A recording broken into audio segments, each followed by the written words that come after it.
70 tahun yang lalu di Colorado, seorang petani melakukan pemenggalan kepala pada seekor ayam. Namun, hewan tersebut mengejutkan dengan bertahan hidup. Dikenal sebagai Mike, ayam itu berhasil bertahan selama 18 bulan tanpa kepala. Bagaimana caranya ia bisa hidup dalam keadaan demikian cukup lama? Pada tanggal 10 September 1945, Lloyd Olsen dan istrinya Clara melakukan pemotongan ayam-ayam di lahan pertanian mereka di Fruita, Colorado. Olsen memotong kepala unggas-unggas tersebut, sementara istrinya membersihkannya. Namun, salah satu dari 40 atau 50 ekor ayam yang dikapak oleh Olsen pada hari itu menunjukkan perilaku yang berbeda dari yang lain.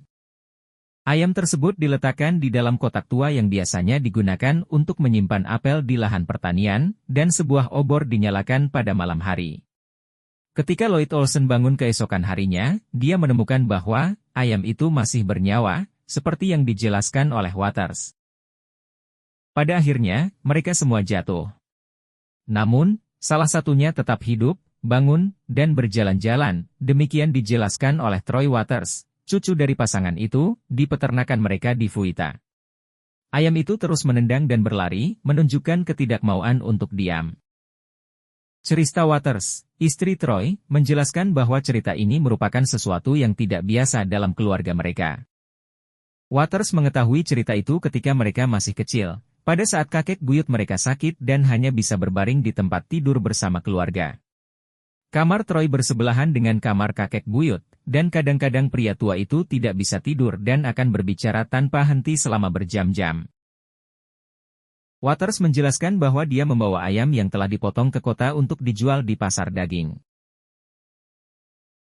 Dia membawa ayam jantan itu bersamanya saat masih menggunakan kuda dan kereta.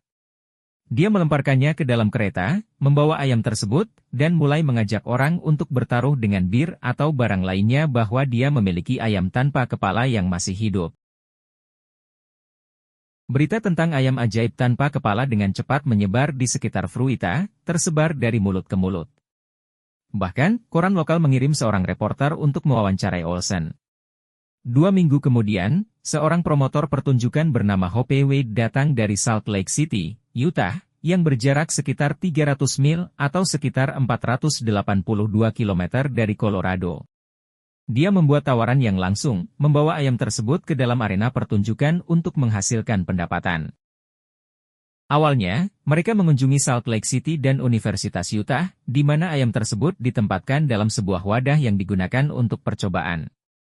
Seiring berjalannya waktu, rumor menyebar bahwa para ilmuwan di universitas tersebut sedang melakukan eksperimen dengan menghilangkan kepala dari sejumlah ayam untuk memahami apakah mereka masih bisa bertahan hidup. Di tempat ini, Life Magazine tiba untuk meliput kisah tentang Mike si ayam tanpa kepala yang luar biasa, seperti yang diberi julukan oleh Hope Wade.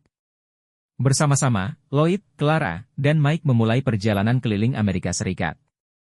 Perjalanan mereka membawa mereka ke California dan Arizona, sementara Hope Wade membawa Mike dalam tur ke wilayah Tenggara Amerika Serikat. Sementara itu, Olsens dan istrinya kembali ke ladang pertanian mereka untuk memulai panen.